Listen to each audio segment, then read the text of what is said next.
الحمد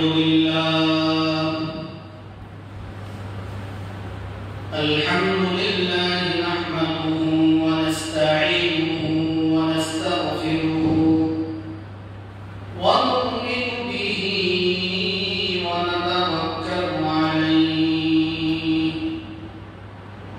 ونعوذ بالله من شرور أنفسنا ومن سيئات أعمالنا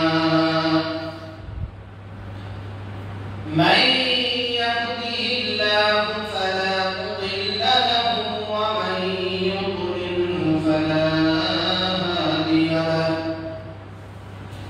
ونشهد أن لا إله إلا الله وحده لا شريك له ونشهد أن سيدنا ومولانا محمدا عبده ورسوله صلى الله تعالى عليه وعلى آله وأصحابه وبارك وسلم تسليما كثيرا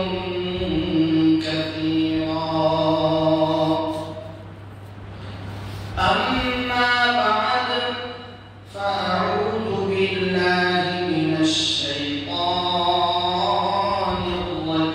الرجيم بسم الله الرحمن الرحيم يا أيها الذين آمنوا بالله ورسوله والكتاب الذي نزل على رسوله والكتاب الذي أنزل من قبل ومن يكفر بالله وملائكته وكتبه ورسله واليوم الآخر فقد ضل ضلالا بعيدا وقال تعالى في كلامه المجيد وفي فرقانه الحميد وقال رسول الله صلى الله عليه وسلم لا يدخل الجنة إلا مؤمن أو كما قال عليه الصلاة والسلام شكر المحبة شكر إبراهيم اللهم صل على محمد وعلى آل محمد كما صليت على إبراهيم وعلى آل إبراهيم إنك حميد مجيد اللهم بارك على محمد وعلى آل محمد كما باركت على إبراهيم وعلى آل إبراهيم إنك حميد مجيد الحمد لله সমস্ত প্রশংসা ওই মহান রব্বুল আলামিনের দরবারে যেই মহান রব্বুল আলামিন আমাদেরকে ঈমানের হালতে মুসলিম পরিবারে জন্মগ্রহণ করিয়েছেন। শুকরিয়া আদায় করি আলহামদুলিল্লাহ। মুহতারাম হাজিরিন, এই দুনিয়ার মধ্যে জাতি ধর্ম বিভিন্ন গোষ্ঠীর কোনো অভাব নাই, ঠিক কিনা বলেন? এই দুনিয়ায় ধর্মের কোনো অভাব নাই, জাতির কোনো অভাব নাই। আল্লাহ তাআলা রব্বুল আলামিন কোরআনের মধ্যে ঘোষণা দিয়েছেন আজ থেকে প্রায় 1500 বছর আগে যে ইন্নাদ দীনা ইনদাল্লাহিল ইসলাম, ইসলাম ব্যতীত অন্য কোন ধর্ম আপনার কাছে গ্রহণযোগ্য নয়। ইসলাম ছাড়া যত জাতি, যত ধর্ম, যত গোত্র আছে আল্লাহর কাছে তাদের কোনো গ্রহণযোগ্যতা নেই। এটা কোরআনের কথা। তো আমরা আল্লাহ তাআলার কাছে শুকরিয়া আদায় করি যে মহান আল্লাহ তাআলা রব্বুল আলামিন আমাদেরকে দয়া করে, মায়া করে, অত্যন্ত মেহেরবানি করে তিনি আমাদেরকে মুসলিম পরিবারে ঈমানের হালকা আমাদেরকে জন্ম দিয়েছেন। আলহামদুলিল্লাহ। আমাদেরকে বেশি বেশি আমাদের পালনকর্তা, আমাদের রবের ইবাদত বন্দেগী করার দরকার, ঠিক কিনা বলেন? কেননা যদি ওই মহান রব্বুল আলামিন চাইতেন যে আমাদেরকে কাফের মুশরিকের ঘরে জন্ম দিতে পারতেন, অবশ্যই পারতেন। যদি ওই আল্লাহ তাআলা রব্বুল আলামিন চাইতেন যে তুমি আমাকে পশু বানাইতে, তাহলে অবশ্যই আল্লাহ আমাদেরকে পশু বানাইতে পারতেন। কিন্তু মহান রব্বুল আলামিন, মুহতারাম হাজিরিন, মহান রব্বুল আলামিনের কত বড় দয়া, কত বড় মেহেরবানি। যেই মহান রব্বুল আলামিন আমাদেরকে মুসলিম পরিবারের মধ্যে ঈমানের হালতে জন্মগ্রহণ করিয়েছেন। সুবহানাল্লাহ। শুধু তাই নয়, বিশ্বনবী সাল্লাল্লাহু আলাইহি ওয়াসাল্লাম যেই নবী সর্বশ্রেষ্ঠ নবী, সেই নবীর সর্বশ্রেষ্ঠ উম্মত হওয়ার মতো তৌফিক আল্লাহ তাআলা আমাকে আপনাকে দান করেছেন। বলুন সুবহানাল্লাহ। মুহতারাম হাজিরিন, আমাদের আলোচনা চলতেছিল ঈমান সম্পর্কে, ঠিক কিনা বলেন? মুহতারাম হাজিরিন, আল্লাহ তাআলা রব্বুল আলামিন এই দুনিয়ার বুকে বান্দাদেরকে অসংখ্য অগণিত নিয়ামত দান করেছেন। বলুন ঠিক কিনা?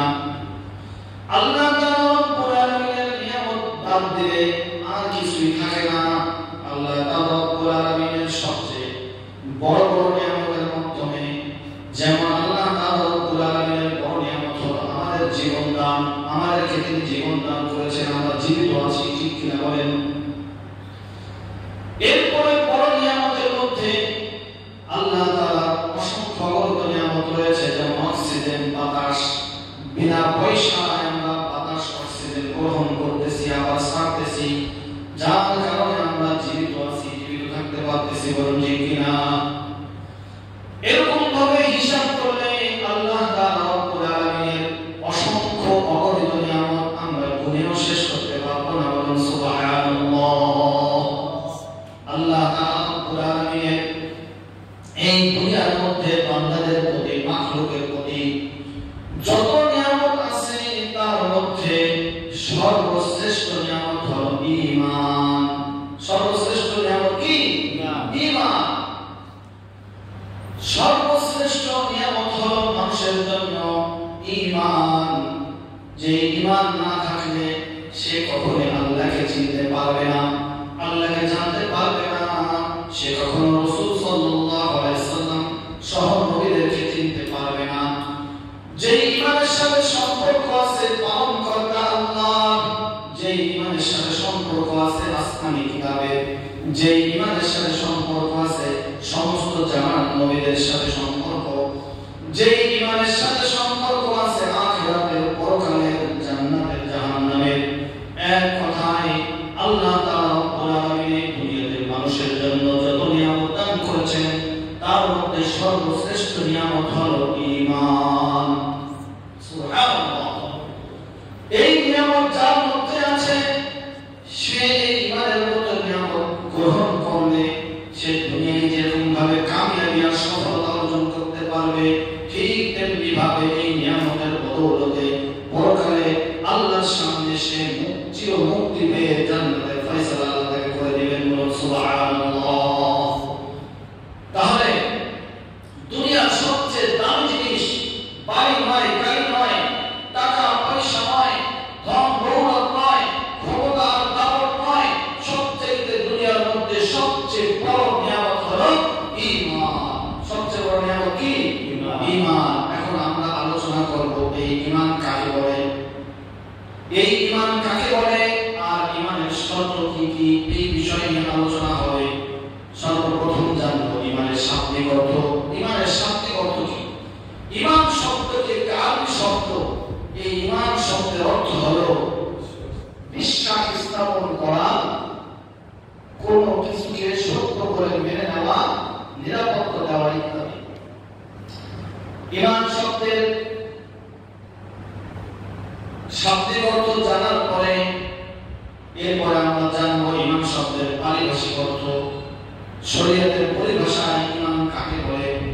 শরীয়তের পরিভাষায় ঈমান বলা হয় বিশ্বনবী সাল্লাল্লাহু আলাইহি ওয়াসাল্লাম মহান আল্লাহ তাআলা রব্বুল আলামিনের পক্ষ থেকে যে দিন, যে শরীয়ত, যে বিধান নিয়ে আমাদের কাছে এসেছেন, এই সব বিধিবিধানের উপর, এই দিনের উপর পরিপূর্ণভাবে বিশ্বাস স্থাপন করার নামই হলো ঈমান। এক কথায় আল্লাহ রাসূল সাল্লাল্লাহু আলাইহি ওয়াসাল্লাম মহান আল্লাহ তাআলার কাছ থেকে যে বিধিবিধান, যে শরীয়ত, যে ধর্ম নিয়ে এসেছেন, এটার উপর পরিপূর্ণভাবে বিশ্বাস স্থাপন করার নামই হলো ঈমান। সুবহানাল্লাহ।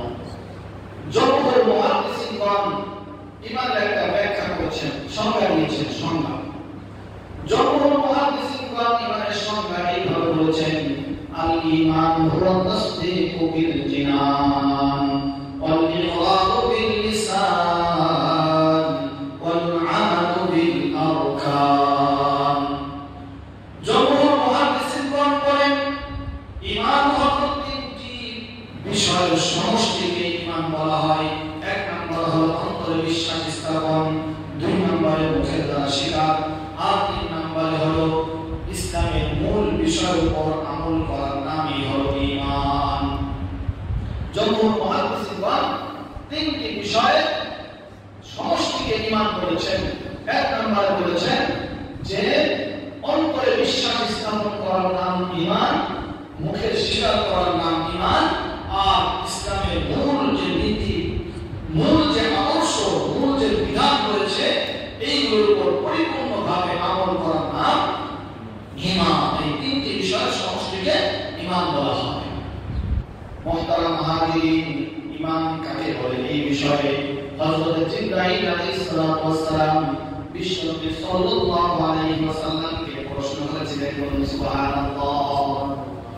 হযরত জিবরাইল আলাইহিস সালাম বিশ্বনবী সাল্লাল্লাহু আলাইহি ওয়াসাল্লামের কাছে এসে প্রশ্ন করলেন, ইয়া রাসূলুল্লাহ, মাল ঈমান, ঈমান কি?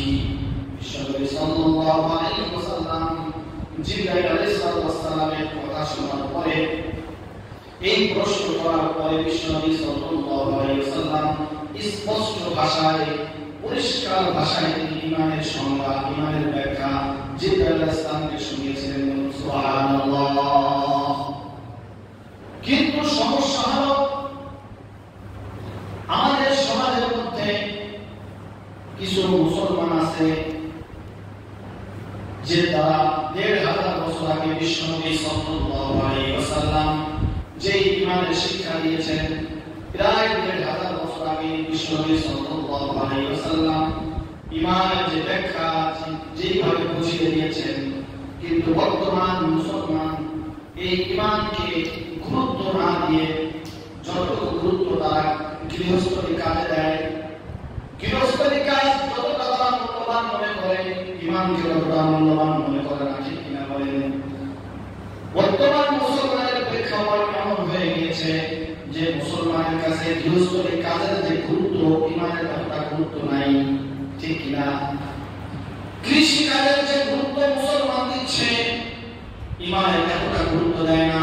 চাকরি বাকরি, ব্যবসা বাণিজ্য, ক্ষেত খামার আর চাকরির ডিউটির যতটা গুরুত্ব দেয় বর্তমান মুসলমান ইমানের ততটা গুরুত্ব দেয় না। বলেন নাউজুবিল্লাহ।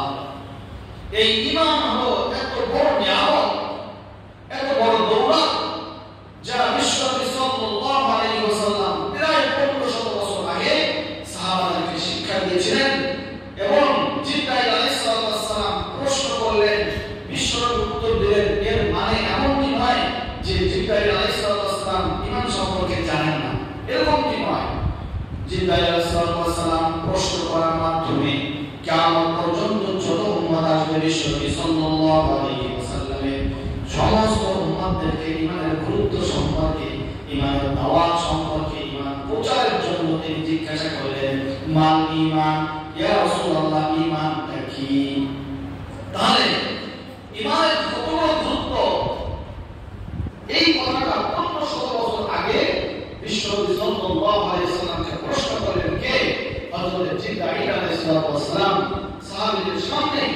আর তারা শুনলেন কিয়ামত পর্যন্ত সমস্ত উম্মাহ এই দাওয়াতটা যাতে পেয়ে যায়, এই জন্য প্রশ্ন করলেন। আর বিশ্বনবী এই জন্য উত্তর দিলেন।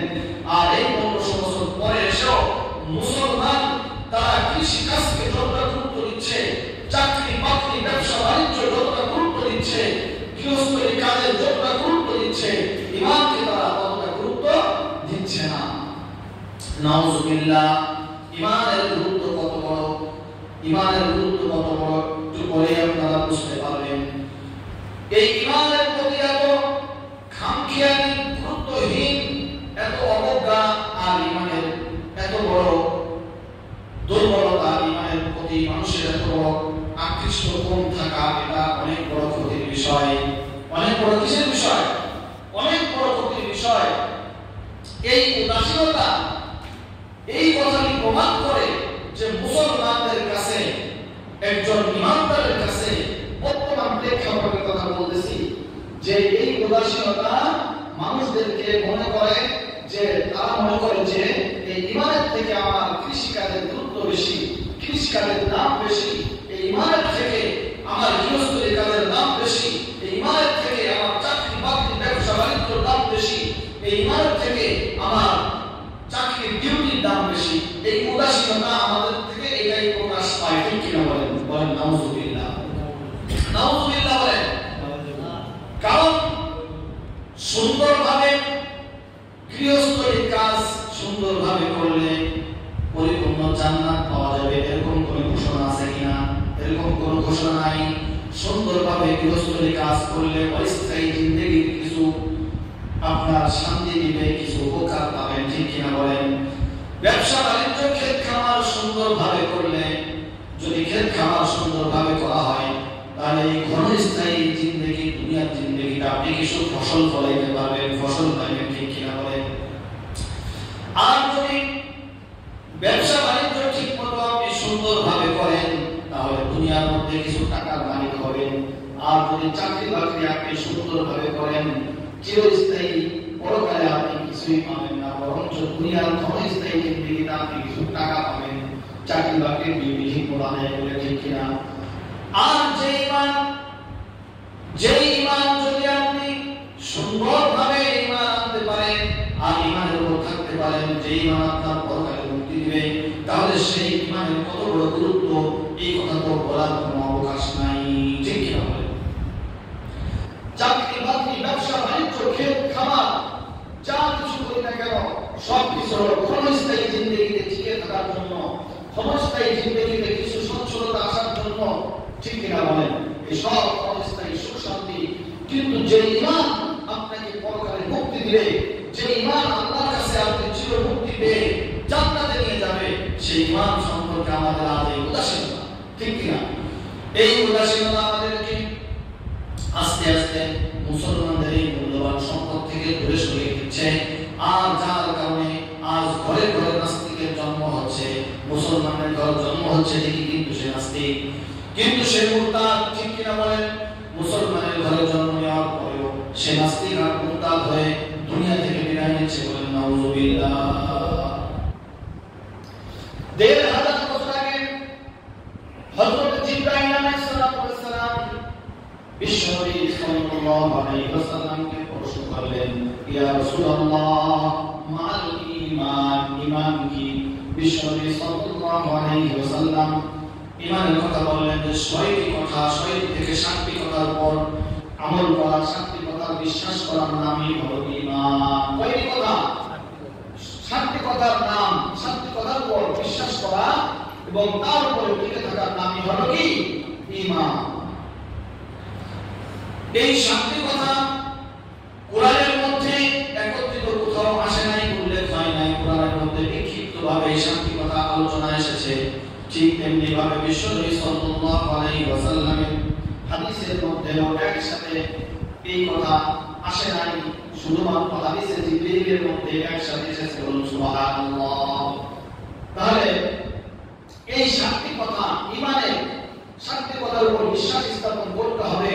আল্লাহ রাসূল যে বললেন এই ৭টি কথা কোরআনের মধ্যে একত্রে কোথাও আসে নাই, বিক্ষিপ্তভাবে বিভিন্ন জায়গায় এসেছে।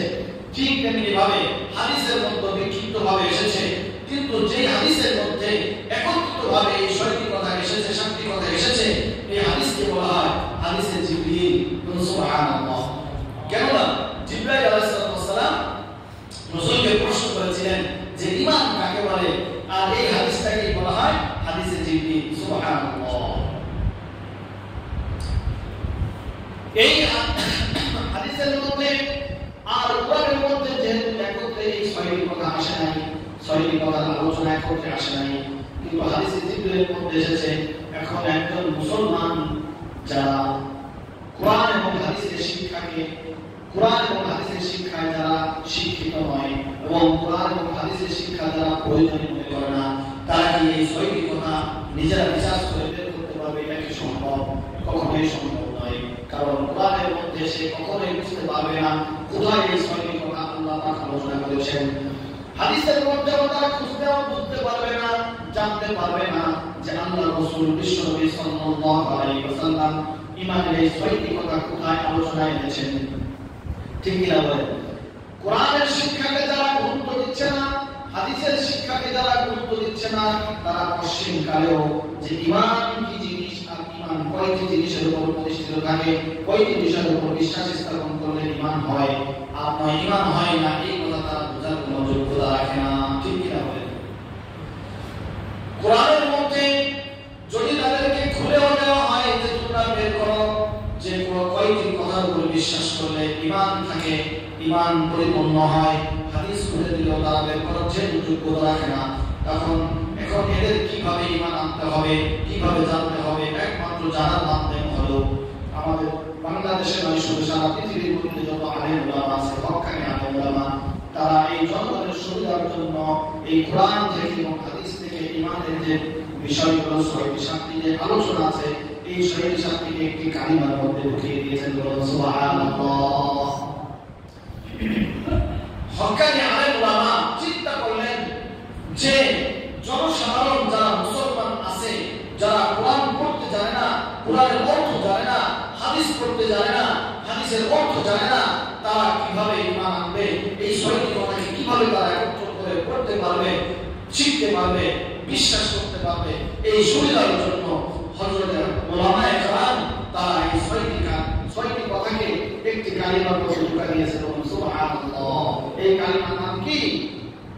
এই কালিমার নাম হলো ঈমান মুফাসসাল। কালিমার নামটা কি? ঈমান মুফাসসাল। আমানতু বিল্লাহি ওয়া মালাইকাতিহি ওয়া কুতুবিহি ওয়া রুসুলিহি ওয়াল ইয়াউমিল আখির ওয়াল কদরি খাইরিহি ওয়া শাররিহি মিনাল্লাহি তাআলা ওয়াল বা'সি বা'দাল মাউত। এই কালিমার মধ্যে ৭টি কথা আছে। এই ৭টি কথার উপর পরিপূর্ণভাবে একত্রে বিশ্বাস স্থাপন করলেই তার ঈমান থাকবে, নতুবা তার ঈমান থাকবে না। বলুন নাউযুবিল্লাহ।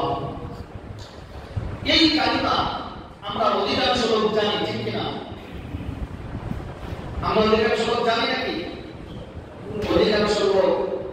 অধিকাংশ লোক আমরা কিন্তু জানি না। এক সময় ছিল যে অধিকাংশ লোক এই কালিমা জানত, এক সময় ছিল, কিন্তু এখন এই কালিমা ইমান মুফাসসাল কালিমা তয়্যিবাই করে এখন অনেক বাচ্চারা বলতে পারে, আমাদের মুরব্বি বলতে পারে না। আগের কালে এক সময় আমাদের ছোটবেলায় দেখেছি যে ইমানের মুফাসসাল আর ইমানের মুরবাল আমরা শিখতে পেরেছি। সেই সময়টা হলো, আপনারা একটু পিছিয়ে তাকান যে 20 থেকে 25 বছর আগের কথা। আমাদের বয়স আর কত? 32-33 আমার বয়স। 20-25 বছর আগে, ভালো করে শুনবেন, 20-25 বছর আগে আমরা যখন ছোটবেলা আমাদের ছাত্র জীবন, তখন আমরা দেখেছি যে এলাকার ছেলেমেয়েরা কচি কাচারা আমরা একত্রে মক্তবে যেতাম কন্টিনিউ। ছোটবেলায় এই ইমানের শিক্ষা দেওয়ার জন্য মক্তবে একজন শিক্ষক থাকতেন, ইমাম সাহেব, ঠিক কিনা বলেন? অথবা কোন মসজিদের মুয়াজ্জিন সাহেব থাকতেন, অথবা কোন জায়গায় একজন হুজুরকে ঠিক করা হতো মক্তবে শিক্ষা দেওয়ার জন্য। সেই হুজুরের কাছে সর্বপ্রথম শিখতাম কালিমা তয়্যিবা লা ইলাহা ইল্লাল্লাহ মুহাম্মাদুর রাসূলুল্লাহ। তারপরে হুজুর আমাদেরকে শিক্ষা দিতেন কালিমা শাহাদাত, আশহাদু আল্লা ইলাহা ইল্লাল্লাহ ওয়া আশহাদু আন্না মুহাম্মাদান আবদুহু ওয়া রাসূলুহু। এরপরে ইমানে মুফাসসাল, তারপরে ইমানে মুফাসসাল। এই মক্তবে আমাদেরকে শিক্ষা দেওয়া হলো। আর তৎকালীন আমলে সকলেই বৃদ্ধ, যুবক, বাচ্চারা সবাই ইমানে মুফাসসাল, ইমানে মুফাসসাল, কালিমা তয়্যিবা, কালিমা শাহাদাত সবাই পড়তে পারতো, ঠিক কিনা বলেন? কিন্তু যুগের পরিবর্তনের কারণে মানুষের মধ্যে ইমান সম্পর্কে, ইসলাম সম্পর্কে, শরীয়ত সম্পর্কে জানার আগ্রহ কম থাকার কারণে সারা পৃথিবীব্যাপী ইহুদি খ্রিস্টানরা চক্রান্ত করে শিক্ষা ব্যবস্থাকে কেমন ভাবে পরিবর্তন করে দিয়েছে যে এখন মুসলমানদের ছেলেমেয়েরা তাদের কালিমাটা জানে না, কালিমা শাহাদাতটা জানে না, কালিমা তয়্যিবা, কালিমা শাহাদাতের অর্থ জানে না, ইমানে মুফাসসাল জানে না, ইমানে মুফাসসাল জানে না। আমার কথা ঠিক কিনা বলেন? ঠিক না বললেও আমি ঠিক প্রমাণ করে দেব। এখন আপনি খুঁজেন, সারা বাংলাদেশে খুঁজেন যে ফজরের পরে কয়টা মক্তব চালু আছে। আপনি খুঁজে আমার মনে হয় বেশি মক্তব আপনি পাবেন না। সারা বাংলাদেশ খোঁজার দরকার নাই, আশেপাশে সমস্ত মসজিদ ঘুরে দেখেন, 2-1টা মসজিদ ছাড়া আপনি কোথাও এই মক্তব পাইবেন না, ঠিক কিনা বলেন? ইমান কিভাবে শিখবে আপনার সন্তান? ইমান কিভাবে শিখবেন আপনি? আগের সময়ের মানুষ, যে আমি প্রথম বললাম যে আমরা সবাই মনে হয় ইমানে মুফাসসাল জানি। প্রথম বললাম, এটা কেন বললাম? যে আমাদের এক সময় ছিল যখন বৃদ্ধ, যুবক, বাচ্চারা প্রত্যেকেই ইমানে মুফাসসাল জানতেন, ইমানে মুফাসসালের অর্থ জানতেন, ইমানে মুফাসসাল পড়তেন এবং এর প্রতি বিশ্বাস স্থাপন করতেন। সুবহানাল্লাহ। আর এখনের নতুন প্রজন্মদেরকে এমন ভাবে শিক্ষা ব্যবস্থা ঢেলে সাজানো হয়েছে ইহুদি নাসারাদের চক্রান্তে। এটা আমাদের মধ্য থেকে মুসলমানের সন্তানই বুঝতে চায় না, বলে যে হুজুররা একটু বেশি কথা বলে। নাউজুবিল্লাহ। আপনার সন্তান কালিমা শিখতেছে না, শাহাদাত শিখতেছে না, ইমানে মুফাসসাল শিখতেছে না, ইমানে মুফাসসাল শিখতেছে না। এই সন্তান একদিন আপনাকে বৃদ্ধাশ্রমে পাঠাইতে বাধ্য হয়ে যাবে, পাঠাবেও। এই সন্তান একদিন নাস্তিক, মুরতাদ হয়ে মৃত্যুবরণ করবে। এই সন্তান এমন বেপরোয়া হবে, তখন আপনি তাকে কন্ট্রোল করতে পারবেন না। কারণ তার জীবনের শুরুতেই আপনি কালিমার টাচ লাগান নাই, তার জীবনের শুরুতে কালিমায় শাহাদাতের টাচ আপনি দেন নাই, তার জীবনের শুরুতে আপনি ইমানের মুফাসসালের টাচ দেন নাই, তার জীবনের শুরুতে আপনি কোরআনের টাচ দেন নাই, ইমান সম্পর্কে আপনিও তাকে কিছু শেখান নাই, আপনার মহল্লা থেকেও কোনো শিক্ষার ব্যবস্থা রাখেন নাই, ঠিক কিনা? এই সন্তান একদিন বেপরোয়া হয়ে যাবে, এমন বেপরোয়া হবে আপনি শুধু কান্নাকাটি করবেন আর কান্নাকাটি করবেন। সেই কান্নাকাটি আপনাকে কোনো সমাধান দিবে না, ঠিক কিনা? কেন এখন সন্তানরা শিখে না? আর আগের সন্তানরা কিভাবে শিখতো? আপনাকে আমি প্রশ্ন করি আপনাদেরকে, আমরা ছোটবেলায় 20-25 বছর আগে যখন মক্তবে পড়েছি, তখন কি আমরা স্কুলে পড়ি নাই? তখন কি প্রাথমিক বিদ্যালয় ছিল না? অবশ্যই ছিল। তখন কি হাই স্কুল ছিল না? আমরাও হাই স্কুলে পড়াশোনা করেছি, আমরাও কেজি স্কুলে পড়াশোনা করেছি, আমরা মাদ্রাসায় পড়েছি, কলেজে পড়েছি, অনেকে আছে ইউনিভার্সিটিও পড়ে। তখন ছিল, এখনো আছে। তাহলে কেন এখন সন্তানরা ইমানে মুফাসসাল, কালিমা তয়্যিবা, কালিমা শাহাদাত, কেন সন্তানরা কোরআন তেলাওয়াত শিখতে পারে না? এর মানে হলো ইন্টারন্যাশনাল ভাবে ইহুদি খ্রিস্টানদের চক্রান্তে পড়ে মুসলিম রাষ্ট্রগুলো তাদের রাস্তা অনুসরণ করেছে। সকালবেলা ঘুম থেকে উঠে আমরা যখন মক্তবে যেতাম ফজরের পরে, তখন মা বাবারাও ফজরের সময় ঘুম থেকে উঠতো। ঘুম থেকে উঠে মা বাবারা নিজেরা নামাজ পড়তো, আমাদের পড়ার তাকিদ দিত। আমাদেরকে নামাজ পড়ানোর পরে আমাদেরকে আবার জোর করে চাইতে না চাইলেও মক্তবে পাঠায় দিত। সুবহানাল্লাহ, ঠিক কিনা বলেন? যার কারণে আমরা এই সোয়া পেয়েছি, কালিমা তয়্যিবা, কালিমা শাহাদাতের, ইমানে মুসবাল মুফাসসালের, কোরআন তেলাওয়াতের সোয়া আমরা পেয়েছি। আর ওই বয়সটাই এখনের বাচ্চারা সকালবেলা ঘুম থেকে উঠে ব্যাগ নিয়ে কিন্ডারগার্টেনে চলে যায়, বিভিন্ন শিক্ষা ব্যবস্থায় চলে যায়, শিক্ষা প্রতিষ্ঠানে চলে যায়।